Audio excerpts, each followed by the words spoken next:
and guidelines. So what you're doing is defining away gain of function. No. You're simply saying it doesn't exist because you changed the definition on the NIH website. This is terrible, and you're completely trying to escape the idea that we should do something about trying to prevent a pandemic from leaking from a lab. The preponderance of evidence now points towards this coming from the lab, and what you've done is change the definition on. I don't expect you today to admit that you approved of NIH funding for gain-of-function research in Wuhan, but your repeated denials have worn thin, and a majority of Americans, frankly, don't believe you. Even the NIH now admits that EcoHealth Alliance did perform experiments in Wuhan that created viruses not found in nature that actually did gain in lethality. The facts are clear. The NIH did fund gain-of-function research in Wuhan, despite your protestations. You can deny it all you want, but even the Chinese authors of the paper, in their paper, admit that viruses not found in nature were created, and yes, they gained in infectivity. Your persistent denials, though, are not simply a stain on your reputation, but are a clear and present danger to the country and to the world. As Professor Kevin Esfelt of MIT has written, gain-of-function research looks like a gamble that civilization can't afford to risk. And yet here we are again, with you steadfast in your denials. Why does it matter?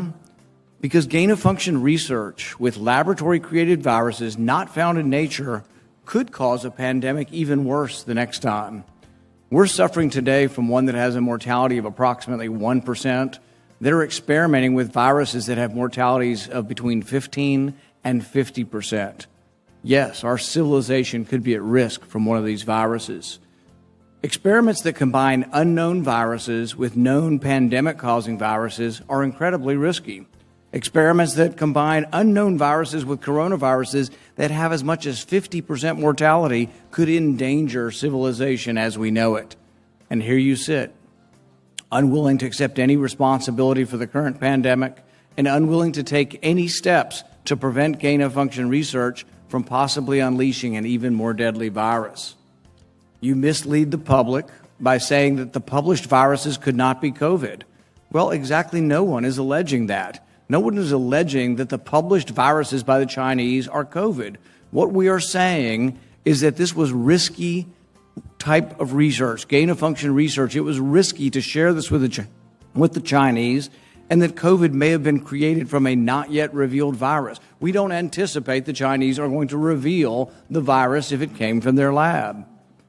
You know that, but you continue to mislead. You continue to support NIH money going to Wuhan. You continue to say you trust the Chinese scientists.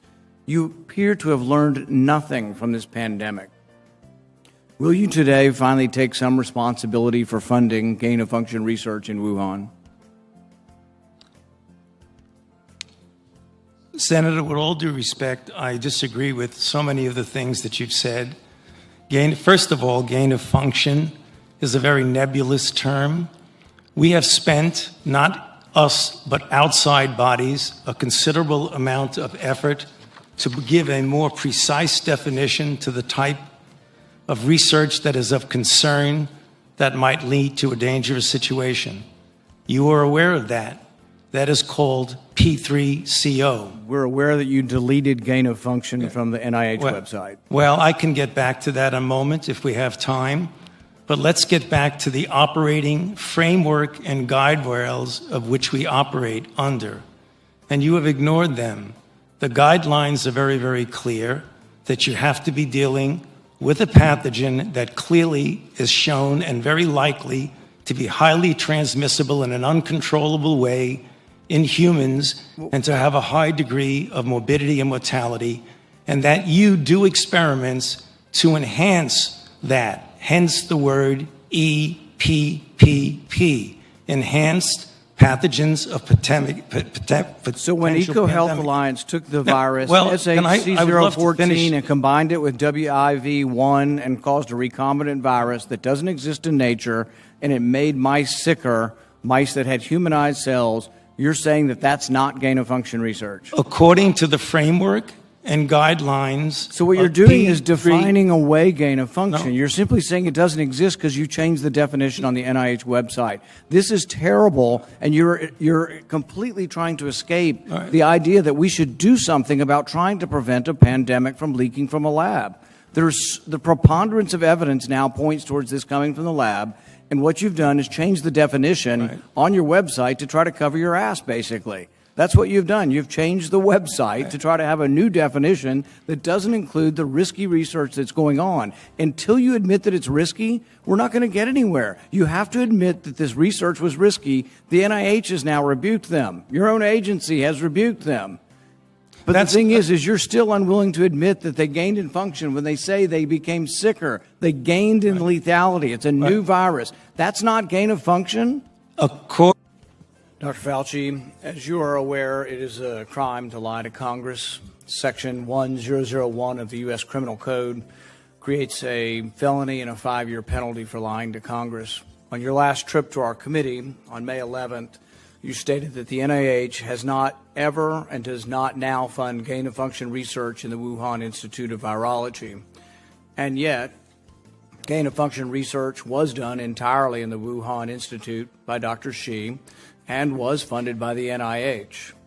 I'd like to ask unanimous consent to insert into the record the Wuhan virology paper entitled Discovery of a Rich Gene Pool of Bat SARS-Related Coronaviruses. Please deliver a copy of the journal article to Dr. Fauci. In this paper, Dr. Shi credits the NIH and lists the actual number of the grant that she was given by the NIH.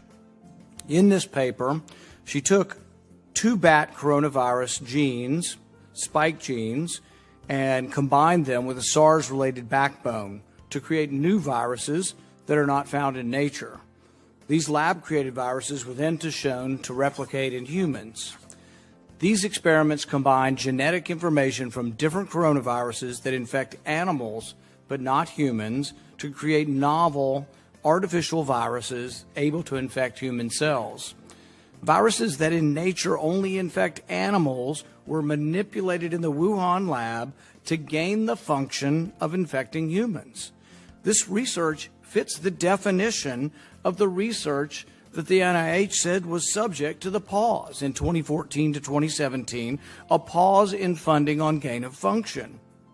But the NIH failed to recognize this, defines it away, and it never came under any scrutiny.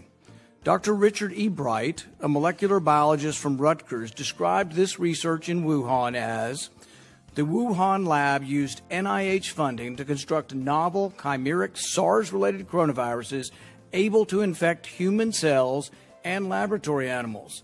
This is high-risk research that creates new potential pandemic pathogens that exist only in the lab, not in nature.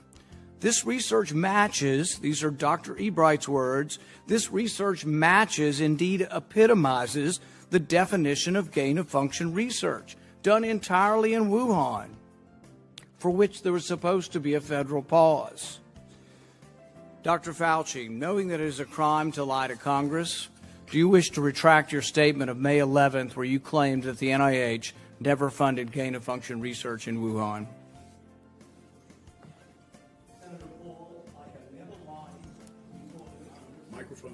Your microphone. Senator Paul, I have never lied before the Congress, and I do not retract that statement.